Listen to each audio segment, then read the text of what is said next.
नादर जमाली ॾोहनि में मुलवस हो या कंहिं ॿी वारदात में पुलिस संदसि क्रिमिनल रिकॉर्ड साम्हूं आणण खां अॻु पंहिंजी अदालत लॻाए खेसि मारे बड़धक मचाए छॾियो।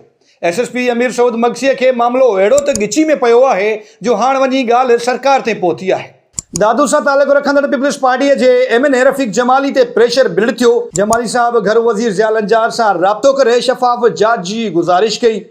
रफ़ीक जमाली ते प्रेशर बिल्ड थियण पुठियां अहम मंतक इहो बि आहे त हू जमाली आहे ऐं नादर जमालीअ जो बि संदसि बिरादरी सां तालुक़ हो।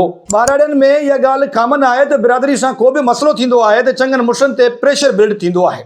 नादर जमाली मामले ते पुलिस रफ़ीक जमाली लाइ को रस्तो ई न छॾियो हो।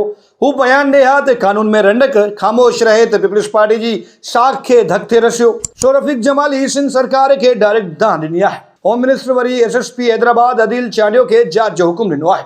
SSP दादू अमीर सऊद मक्सी खिलाफ़ हाई कमांड ताईं वञी शिकायत पहुती आहे। ज़रियनि दावा कई आहे त नादर जमाली मामले ते SSP दादू अमीर सऊद मक्सी इंक्वायरियूं भोगींदो, खेसि दादू मां बि हटाइण जो चई छॾियो अथऊं। दादू पुलिस दावा थी करे त 2 ॾींहं अॻु इरिगेशन कॉलोनी में हिकु हमले में 2 एहलकार ज़ख़्मी थिया।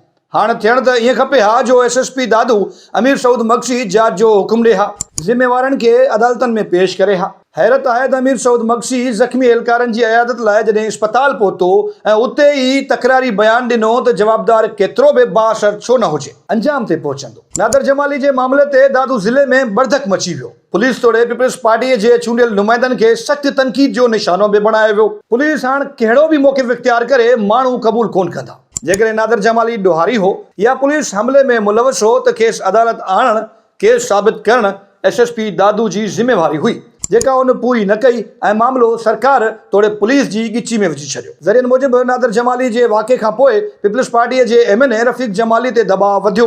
जे बाद हुन सूबाई घर वज़ीर ज़ियाउल अंजार सां राब्तो करे SSP दादू अमीर सऊद मक्सीअ खे हटाइण जो मुतालबो बि कयो। ज़रियनि ॿुधायो त ज़ियाउल अंजार MNA रफ़ीक जमाली खे ख़ातिरी कराई त फरियाल टालपुर जी न्याणी जी शादी बाद SSP दादू अमीर सऊद मक्सीअ खे हटायो वेंदो। नादर जमाली खे मुबैना मुक़ाबले में मारण वारे मामले जी जांच बि हाणे SSP हैदराबाद अदील चांडियो कंदो ऐं रिपोर्ट बि पेश कंदो। मामिलो रुगो हिकु नादर जमाली जो नाहे। हाणे समूरी सिंध में अहिड़नि खोड़ सारनि नौजवाननि खे विच रोडनि ते मारे ऐं मुक़ाबिलो ॼणायो थो वञे, जंहिंजो को ॾोह ई न आहे हूंदो। जेकॾहिं हू ॾोहारी हूंदा बि आहिनि त खेनि अदालतनि में पेश करणु पुलिस जी ज़िम्मेवारी आहे, न कि विच रोडनि ते अदालतूं लॻाइण कंहिं SSP जो कमु आहे।